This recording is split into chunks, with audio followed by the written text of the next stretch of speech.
Nós ouvintes somos frequentemente presenteados com novas versões para músicas que já curtimos. Mas como será que é para os músicos observarem uma faixa vir a outra?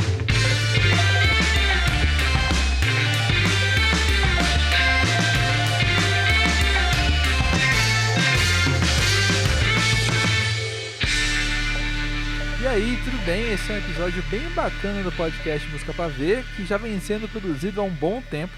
De uns meses pra cá, a equipe do site conversou com muita gente legal sobre como nascem os remixes e as novas versões das músicas. E eu já adianto que esse é um tema que não cabe em um episódio só, e assim como eu falei no podcast sobre videoclipes com Rashid na capa, é um assunto que deve voltar por aqui em breve.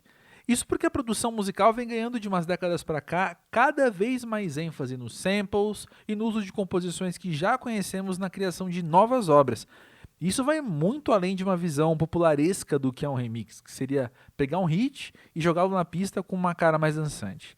Não, tem a ver com a maneira com que a arte e que a indústria se reciclam em um mundo onde as coisas acontecem sempre muito rápido. E os remixes têm tudo a ver com a história do Música Pra Ver, porque a gente lançou entre 2014 e 2015 alguns compilados de remixes exclusivos feitos por convidados especialíssimos, como Cícero, Bruna Mendes e Super Combo, entre vários outros. E a ideia sempre foi essa, a da reimaginação, a de aproveitar algo que já conhecíamos bem e transformar isso em uma música nova. Quem viu esse processo acontecer recentemente com suas músicas foi Papisa. Depois de produzir o seu álbum Fenda, ela entregou suas próprias músicas a outras mãos e lançou um disco de remixes. Ouça o que ela me contou sobre esse processo em uma gravação em outubro de 2020. Conta pra gente, de onde veio a ideia de lançar um disco de remixes? Veio da ideia de trazer uma releitura das músicas do disco. Então, eu tinha curiosidade para ouvir elas reformuladas. E veio desde o começo desse ano, na verdade. Eu já fiz isso antes, né, em outros trabalhos, de criar remix. Eu acho que é sempre uma maneira interessante de reviver a música também, mostrar ela de outra forma para as pessoas.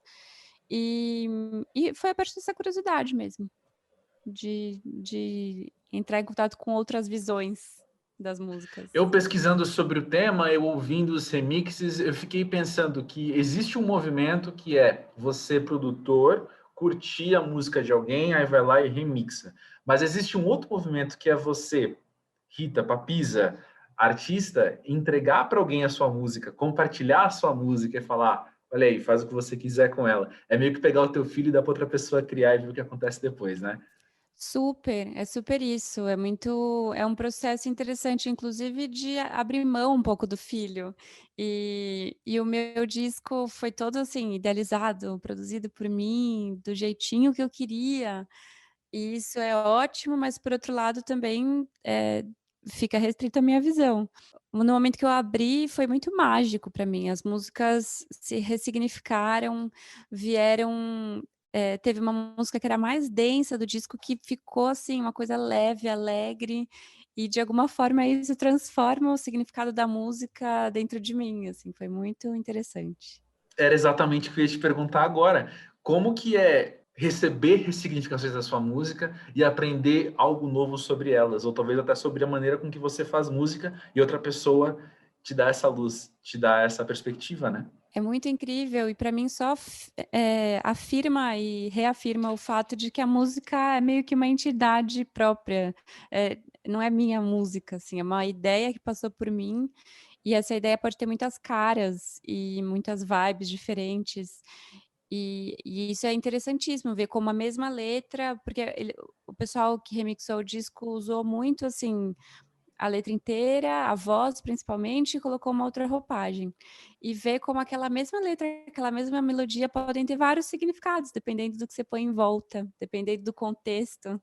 Então é muito, muito interessante. Você quer citar alguns especificamente de que você acha interessante? Que, claro que, enfim, não estou pedindo você escolher o filho favorito, mas estou falando assim, é mais quando é o filho dos outros também. Mas você quer trazer alguns exemplos que foram interessantes para Sim. você? Quero. Porque isso eu tô falando de um muito específico mesmo, que é Nigredo, que é uma música do disco que fala sobre um momento de dissolução, de morte. Então eu trouxe o arranjo dela no disco bem meio experimental, inteiro quebrado, sem muita linearidade. E quem remixou foi o Gabi Gobi.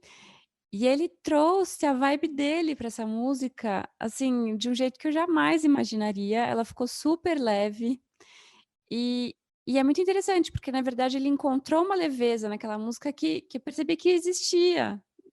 Eu, assim, eu consigo sentir, me conectar com essa leveza.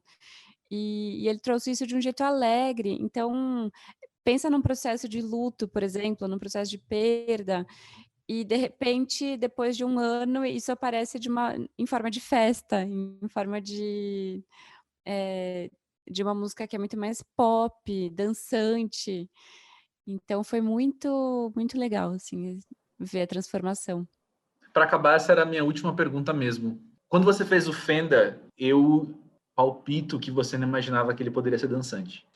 Não imaginava. E foi muito interessante, porque, por exemplo, Retrato Infinito, que foi a Tel que fez, que toca bateria comigo, ela trouxe uma vibe meio rave, que foi super interessante, só que ao mesmo tempo que eu não, quando eu idealizei o Fenda, ele ficou, enfim, mais denso, né, mais etéreo, cheio de camada, só que teve partes da pré-produção onde eu testei beats, eu testei coisas mais, não diria mais animadas, mas com um eletrônico mais forte às vezes.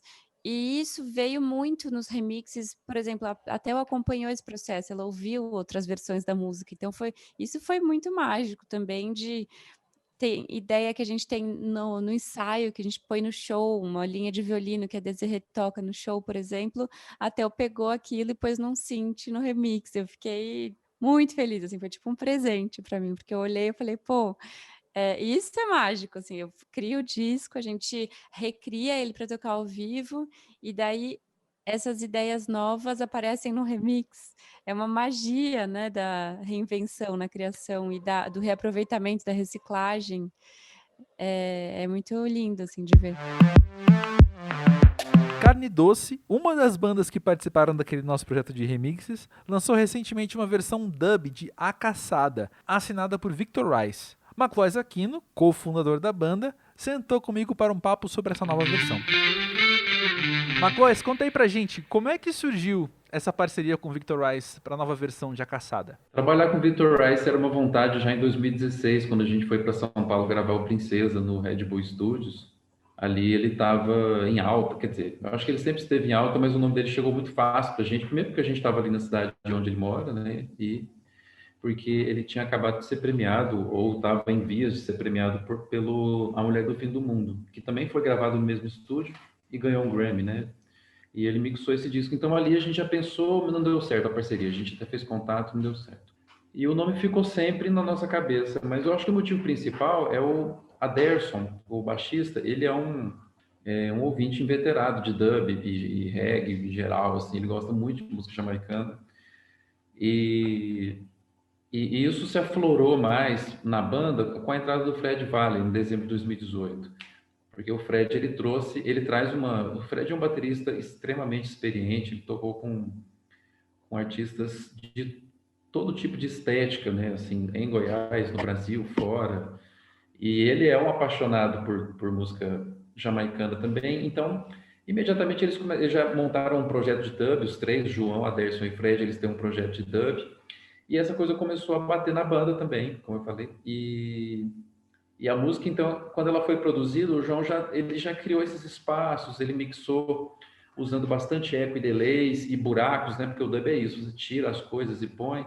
Então ele meio que já fez um mapa pré-dub, vamos dizer assim. Tanto é que o Victor Rice fala numa entrevista que a gente publicou ontem, eu fiz uma entrevista com ele. Falou, o mapa da música já estava mais ou menos pronto para o dub, né? Quer dizer, a gente realmente fez isso intencionalmente. E aí apareceu a ideia novamente, né? Assim, vamos fazer um remix dessa música, porque eu vou te contar um negócio. Assim que a gente lançou o Interior, a gente começou uma conversa com um selo de São Paulo que chama Caixa de Som, para lançar o vinil. E o projeto é maravilhoso. O vinil ele é um LP mais um compacto. E aí nesse compacto a gente colocaria as músicas que não caberiam no LP e do outro lado a gente colocaria uma versão dub da Caçada. Foi ali que surgiu mesmo a ideia. E então quando a gente fez a Mix Dub era para atender esse projeto, mas esse projeto enrolou por causa da pandemia e isso atrapalhou todo o projeto. Mas bom, essa história toda para contar como é que a gente chegou no Victor e fez isso. Quando você trabalha uma nova versão de uma música, o que isso transforma no seu olhar para a canção original?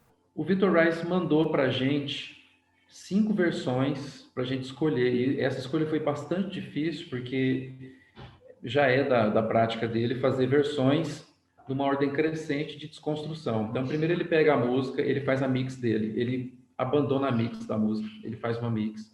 Daquela mix, ele faz 5 versões de dub na ordem crescente de desconstrução. Quer dizer, o dub 1, que ele chama, é um pouco mais suave, e o dub 5 é totalmente maluco, assim, bem frito, com muito efeito, com a voz está cortada em vários momentos. Então, quando a gente ouviu isso a primeira vez, eu ouvi primeiro a mix, eu já achei super divertido, porque a Caçada, ela tem um peso, é uma música, ela tem uma melancolia, uma coisa meio pesada, assim, de sentimento, né? Ela não é uma música leve. Essa mix do Victor Rice já trouxe uma certa leveza, um bom humor para a música que eu não tinha ouvido na música, que assim, eu não sabia que isso era possível, e realmente, depois que eu conversei com ele, ele ainda falou, eu tirei aquelas harmonias, aquele excesso de harmonias que vocês fazem, quer dizer, ele tirou as partes que são semitons, tons menores, ele tirou a parte melancólica da música. Então, tanto a mix quanto todos os dubs são mais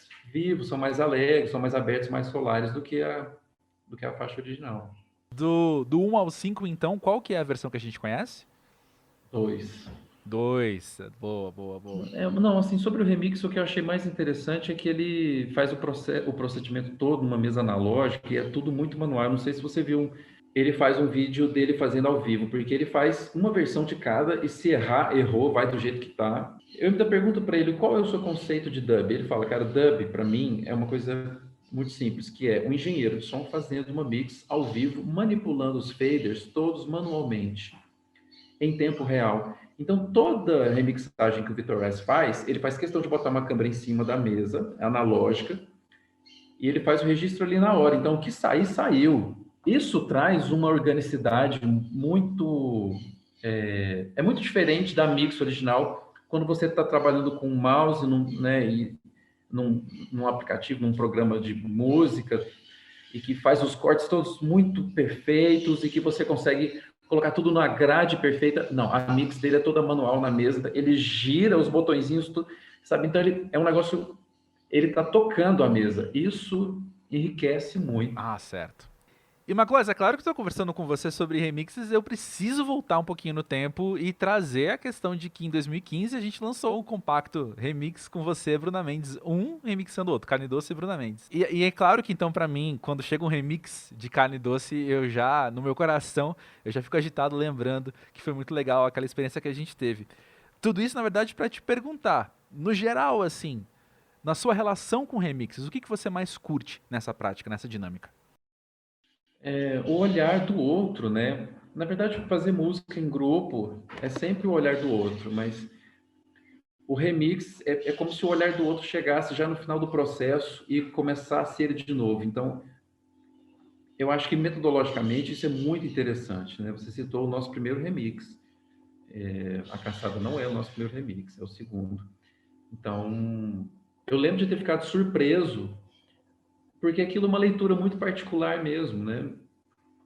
Então, esse remix que a Bruna fez, realmente trazia como ela gostaria de ter ouvido aquela música. E o remix do Rice traz a energia, o espírito, um pouco de quem é a pessoa que está fazendo, né? Quando eu digo não é um dos versos da música independente brasileira que mais foram repetidos nos últimos anos. Lila, autora da canção Não É Não, viu esse refrão ganhar uma nova vida com um remix feito por Laurinha, que levou a composição para um pancadão bem diferente do original.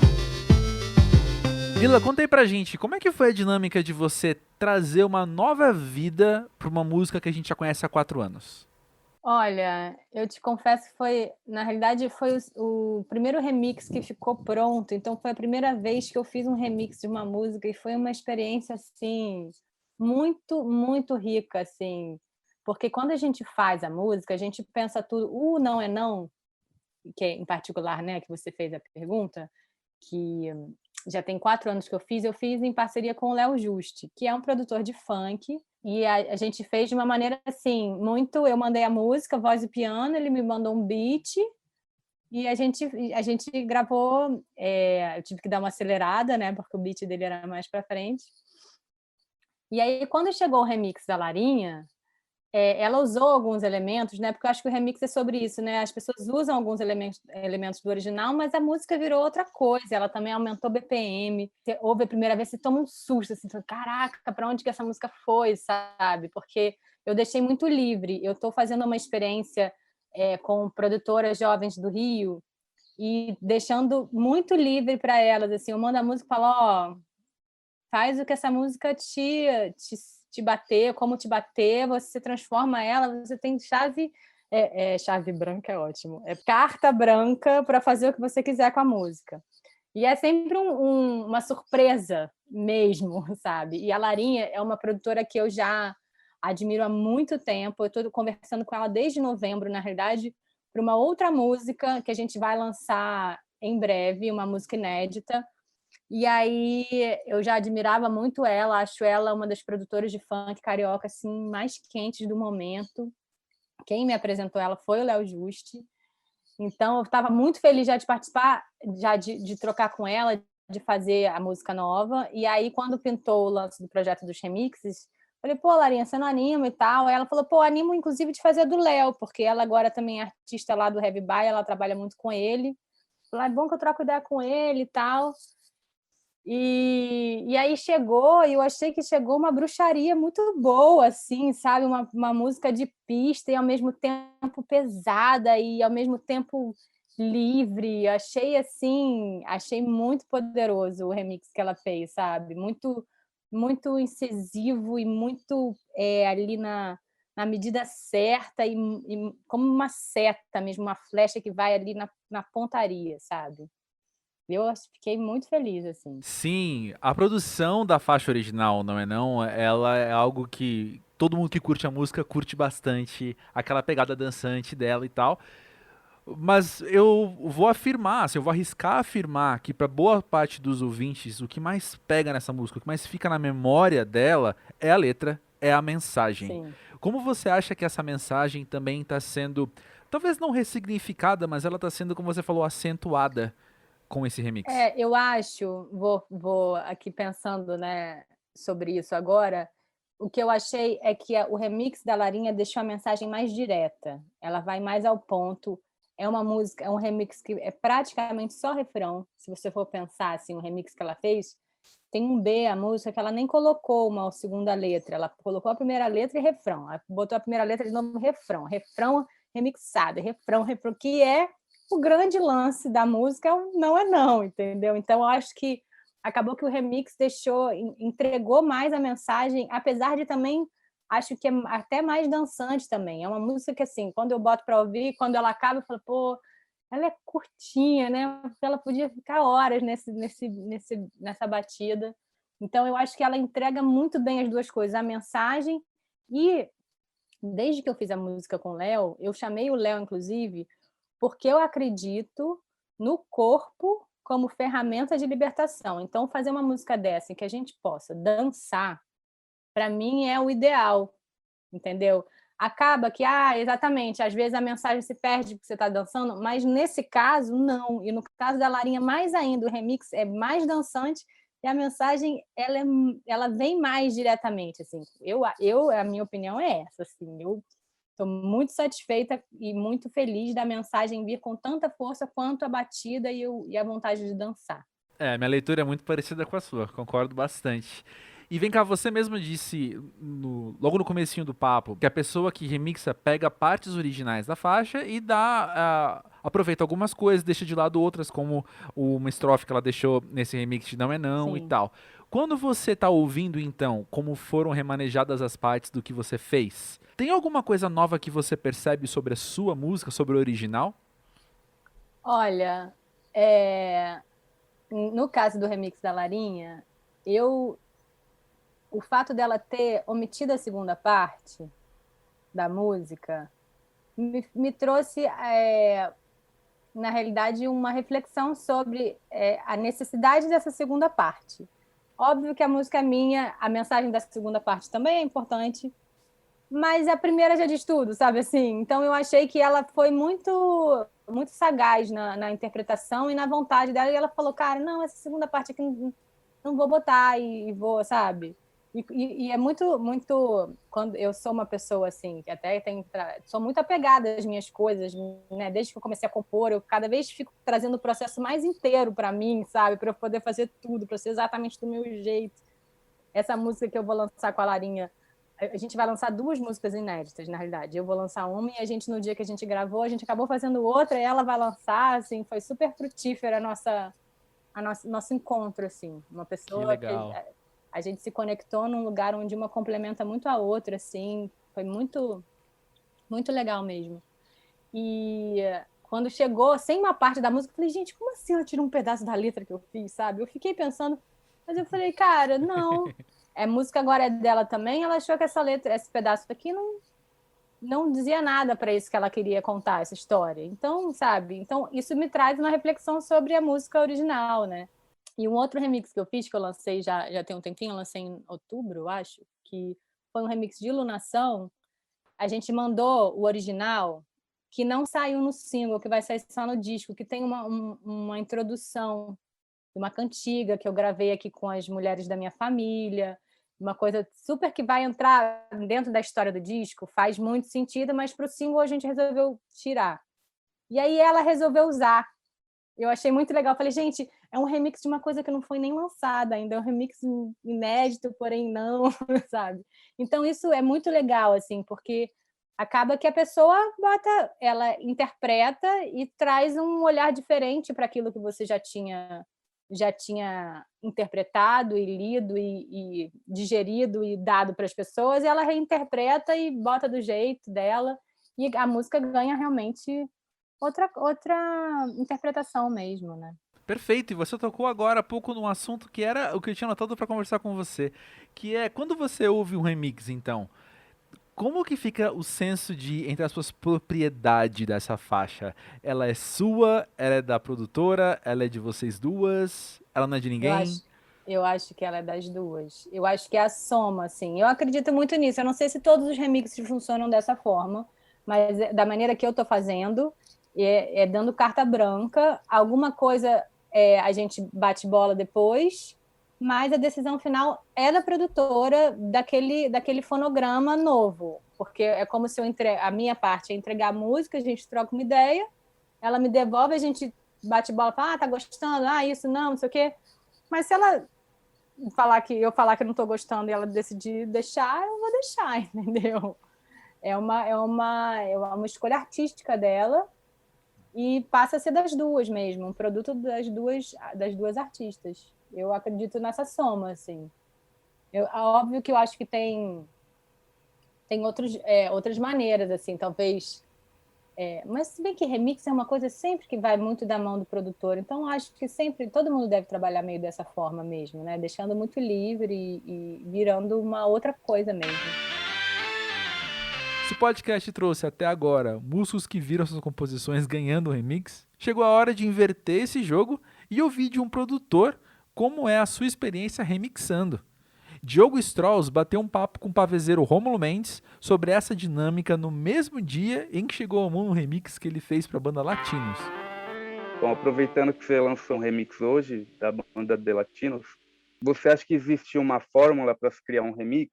Você acha que quando um produtor ou um DJ ressignifica uma música, o próximo pensamento é jogar a música na pista, seja para o público consumir ou dançar? Eu acho que sim, mas assim, eu vou falar de um ponto de vista muito pessoal mesmo, sabe? Sem tentar, assim, cagar uma regra sobre o assunto, sabe? Mas a minha visão sobre o assunto é que sim, eu gosto de pensar no remix como a oportunidade de transportar, de furar bolhas, sabe? De levar a música de um meio para outro e fazer com que um artista que não tocaria num lugar com que ele toque, sabe?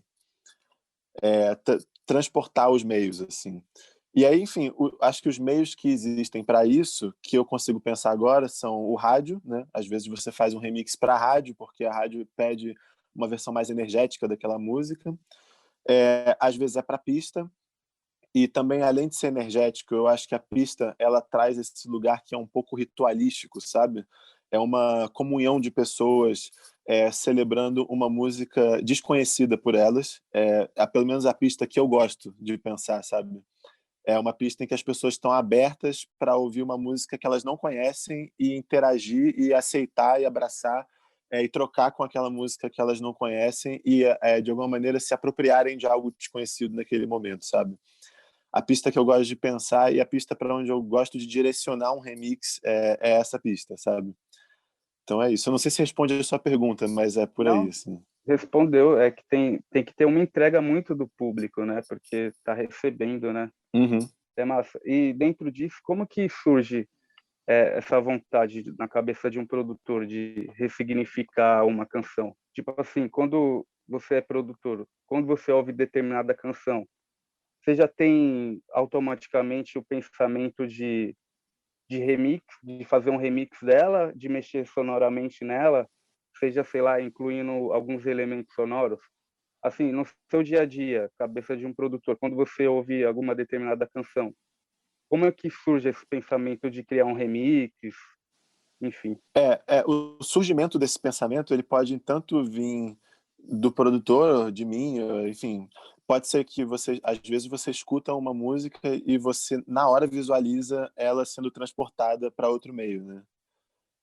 Um exemplo, por exemplo, a gente vai lançar agora um remix do Baiana System que vai ser lançado em parceria com a Razor and Tape, que é um selo do Brooklyn super bacana.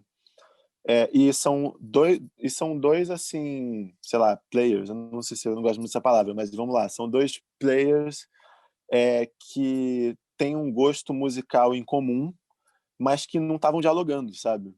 Tipo, a Razor and Tape, por exemplo, o Jay Creve, que fez o remix comigo, ele conhecia Antônio Carlos Jocafe, com quem o Baiana System colabora, mas eles não sabiam da existência um do outro, sabe? Então eles têm tanto em comum, mas eles não sabiam da existência um do outro, sabe?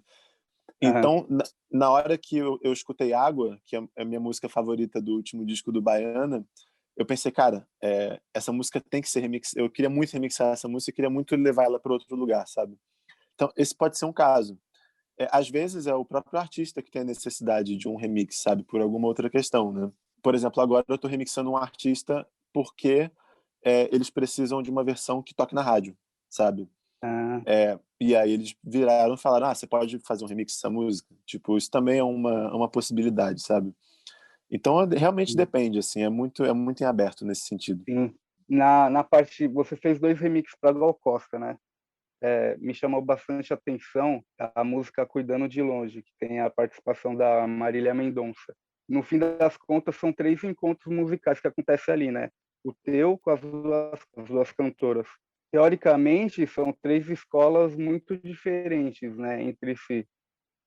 Mas o que me chamou mais atenção é que, ouvindo o resultado final, tem uma unidade ali. Como que foi somar tantas escolas musicais nessa mesma canção? Cara, se eu te falar que eu não sei, foi muito emocionante, porque uma vez que você ouve o produto final e você vê e você sente que aquilo bateu bem em você, você fica muito emocionado, sabe? De presenciar algo fresco acontecendo, né? Inusitado, né? É muito inusitado misturar essas linguagens, né? Só o encontro da Marília Mendonça com a Gal já é um encontro inusitado e emocionante, né? De gerações diferentes, de linguagens diferentes, de maneiras de enxergar a música, a forma de cantar, tudo, né? E aí, quando você traduz isso para uma outra, bota uma terceira linguagem, tudo pode acontecer, né? Eu confesso que, assim, quando rolou a oportunidade de fazer o remix, eu não fazia ideia do que fazer, sabe?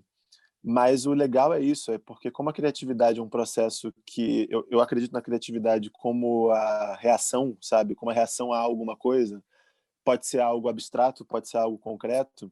Eu acho que uma vez que você coloque aquelas vozes ali, coloque fora as ideias de arranjo do Pupilo e dos outros músicos que trouxeram a linguagem deles, sabe?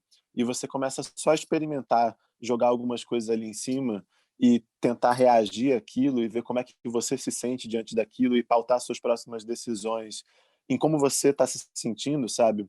Você vai chegar em algum lugar. Mas a verdade é que no primeiro momento eu não fazia ideia, assim. Eu tinha muita vontade de experimentar, mas eu não sabia no que ia dar. E fiquei muito feliz, assim, com o resultado no final. Nossa, ficou muito bom, surpreendente, assim. Bom, para finalizar, como que é a diferença de produzir uma obra sua e produzir alguma obra de outro artista?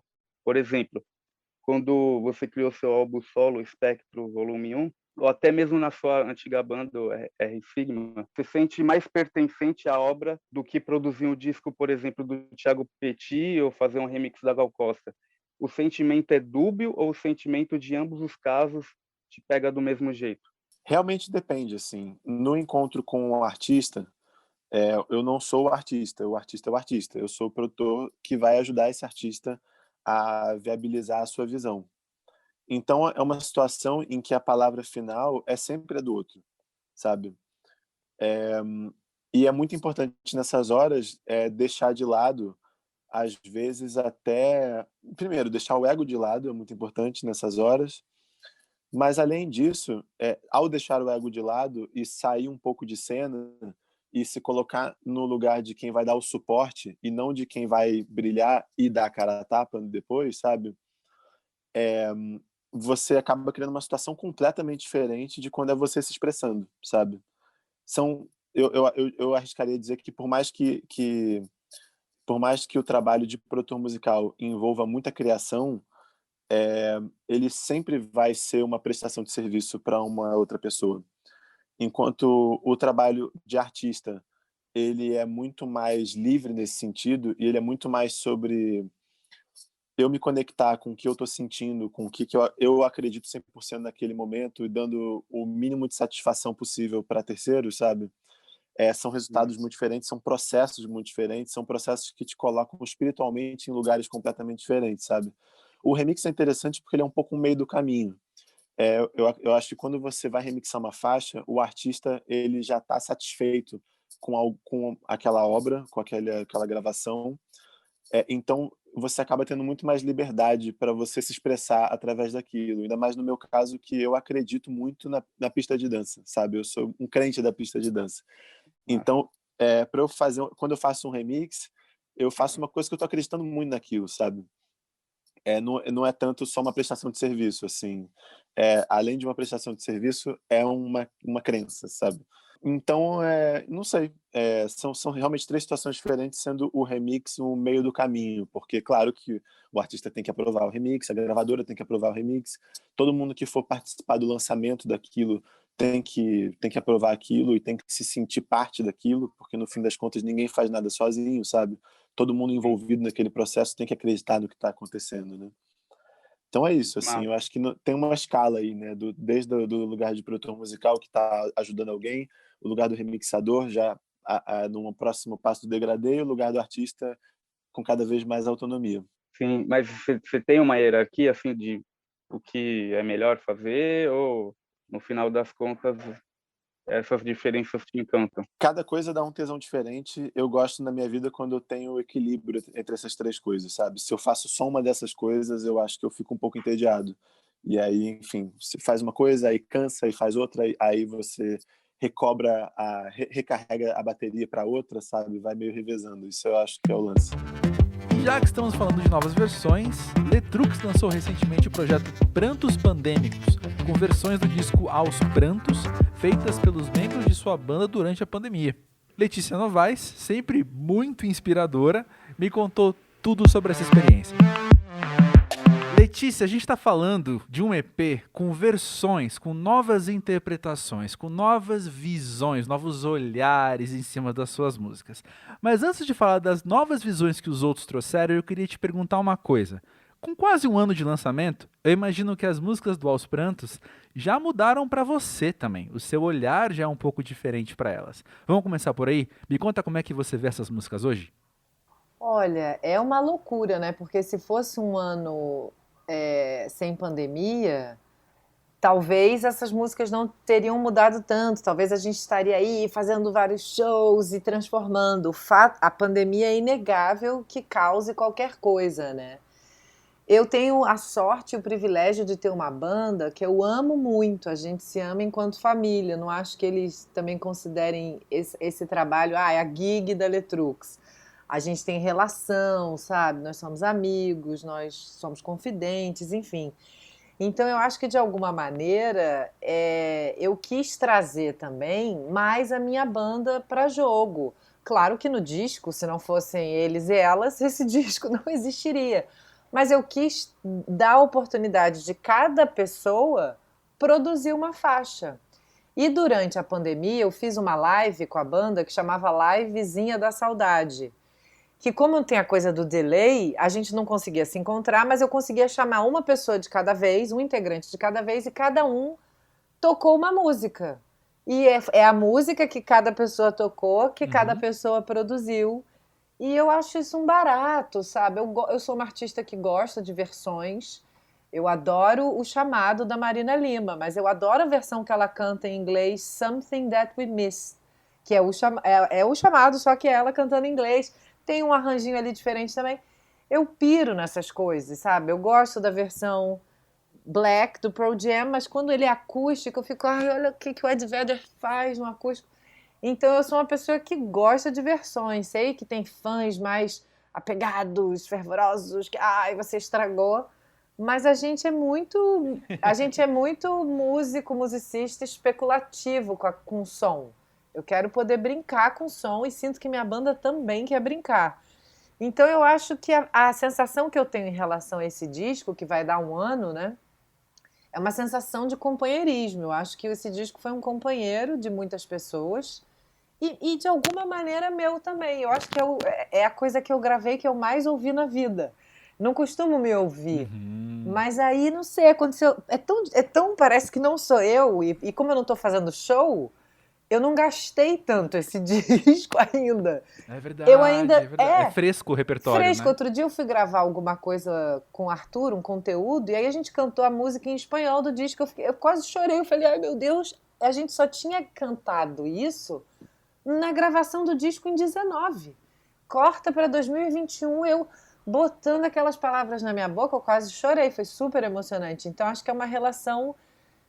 desse disco ser uma companhia, assim. Ainda não tô nem um pouco enjoada, ainda não tô crítica dele, ele ainda é um amigo, sabe?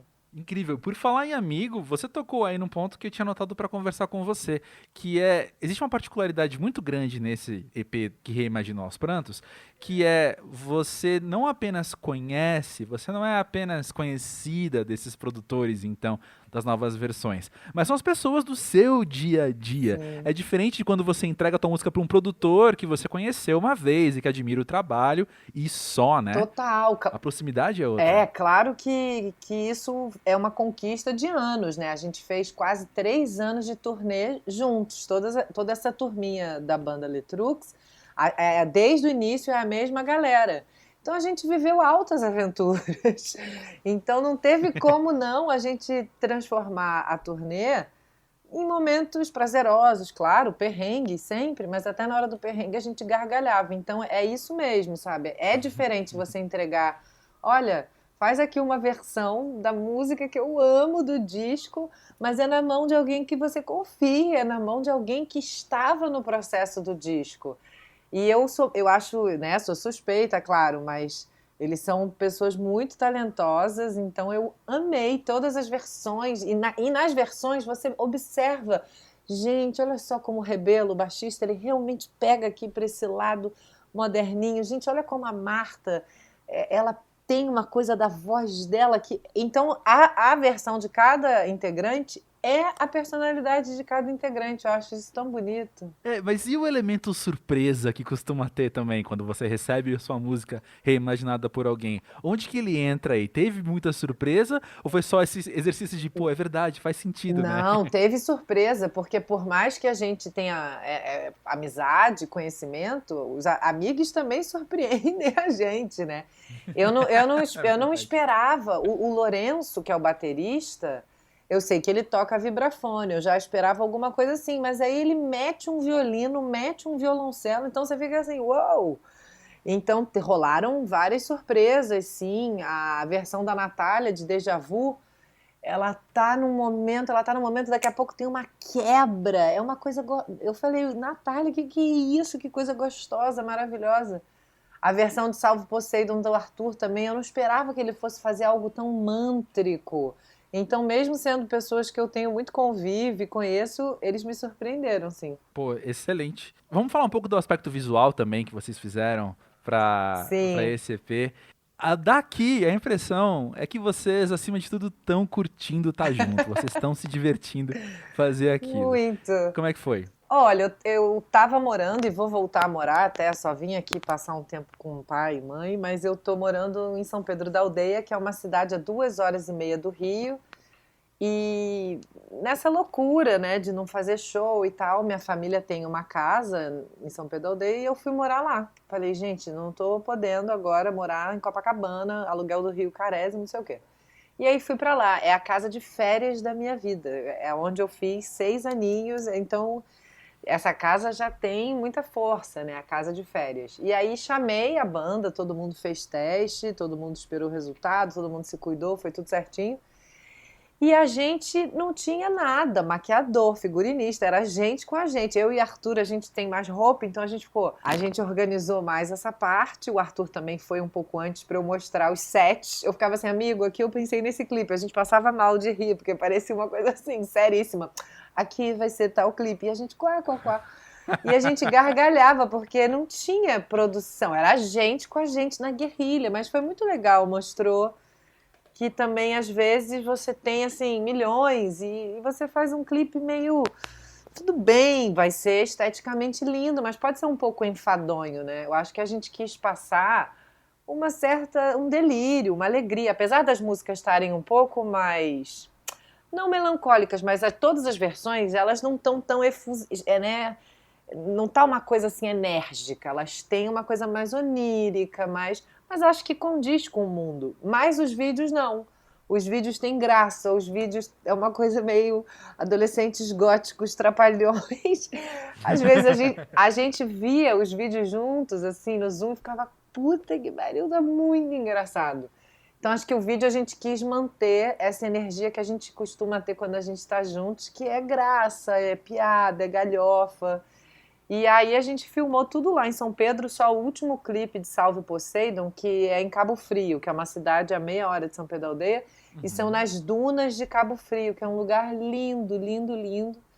E aí foi essa diversão. E tudo iPhone, é tudo no iPhone. Acho que só o clipe da Martinha, o Dorme Com Essa, é que a gente usou uma câmera, uma Cybershot do meu irmão de 2006.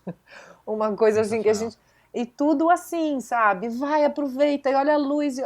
E, gente, a gente se maquiando, a gente botando... Ai, pendura essa roupa, pendura... Foi um devaneio muito gostoso de fazer. Com certeza. Deixa eu desviar um pouquinho o assunto e te fazer uma outra pergunta agora. Tranquilo? É muito fácil pra gente, do lado de cá, pensar na Letícia intérprete. E como a Letícia intérprete tá cantando, é fácil, assim, no segundo momento, pensar na Letícia compositora, letrista. Como que é você compor música? Como que é o seu lado musicista? E quando você tá no estúdio com a banda e quando você tá com os produtores, o quanto da sua voz também tá ali comandando a situação? Olha, eu não sou instrumentista, né? Engraçado quando falam isso, às vezes eu fico, ai, que vergonha. Eu arranho um violão e eu estudei um pouco de piano, mas, nossa, imagina. A maior parte das composições, tanto do Climão quanto do Prantos, elas vêm só da letra e melodia.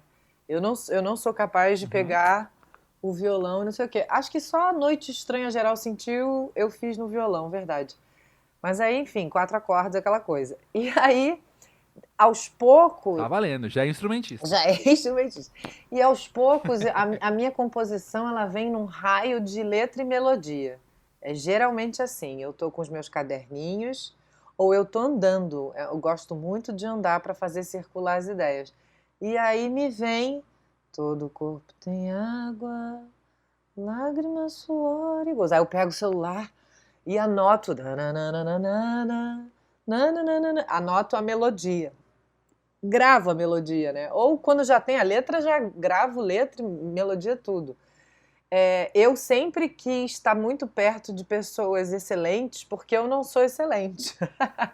Então eu acho que, é claro, não, o Lucas Vasconcelos de Letusse, um músico excelente, o Arthur, a Natália e o resto da banda também. Então eu acho que para mim, para o meu processo, que é um pouco mais estabanado e caótico, e eu sou um pouco mais capenguista, é importante ter essas pessoas, essas figuras mais sólidas na música, porque realmente eu me acho compositora, letrista, ok? Mas na hora de estúdio, arranjos, eu posso ficar um pouco poeta demais, sabe? E eu não tenho, me falta às vezes vocabulário. Claro que com a estrada, com os anos, eu aprendi mais coisa. Mas eu ainda fico, vamos fazer aqui uma coisa mais crocante. E a pessoa fica, cara, o que você quer dizer com isso? E aí eu fico, eu sei o que eu quero, mas vê se você acha aí um timbre. Sei lá, entendeu? Mas eu acho bacana também essa troca, todo mundo sempre me respeitou não tendo essa formalidade, e eu também respeito todos que tenham essa excelência e que busquem isso. Eu acho muito bonito quando uma pessoa, eu quero ser um virtuoso, uma virtuosa, eu acho isso lindo. Não é o meu caso, mas eu admiro muito quem tem ambições e aspirações musicais, assim, sabe? Admiro muito.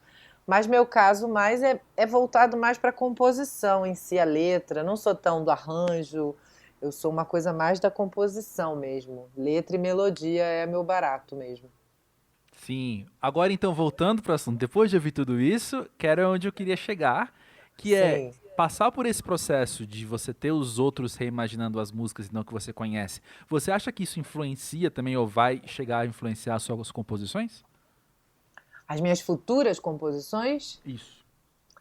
Eu acho que todo o processo atravessa qualquer coisa, né? Por exemplo, eu acho que fiz coisas com prantos que só pude fazer isso porque eu vivi a turnê Climão.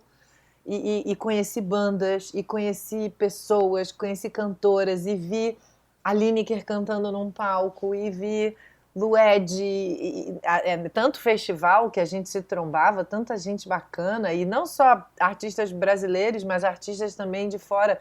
E a minha própria banda, ali na passagem de som, levando um som, e caramba... Então, acho que toda vez que eu gravo, toda vez que eu circulo por aí também, eu aprendo alguma coisa. E aprender gera resultado, né? A coisa mais linda sobre educação, realmente, é que você não fica... você não empaca. Aprendi alguma coisa, vou empacar. Pelo contrário, a educação, ela gera um movimento, né? Então, toda vez que eu aprendo alguma coisa sobre música, isso gera qualquer coisa em mim que me leva a buscar um novo jeito de falar, um novo jeito de impostar minha voz, uma nova melodia. Isso é o barato, né? Da educação é esse mesmo, é colocar para jogo o que você aprendeu. Então, acho que sempre que eu tenho esses atravessamentos, e sem dúvida minha banda é um grande atravessamento, eu me transformo um pouco. E chega aqui ao final esse episódio do podcast Música Pra Ver. Como sempre, no musicapavê.com, na aba podcast, você encontra uma página com links para tudo que foi comentado ao longo desse episódio. O podcast Música Pra Ver é feito com todo o carinho do mundo por Rômulo Mendes, Letícia Miranda, William Nunes e Carolina Reis. A trilha é do estupendo Cientista Perdido, que, se você reparou, remixa sempre as suas próprias músicas aqui no podcast. Eu sou André Felipe de Medeiros e volto na próxima quarta com mais um episódio.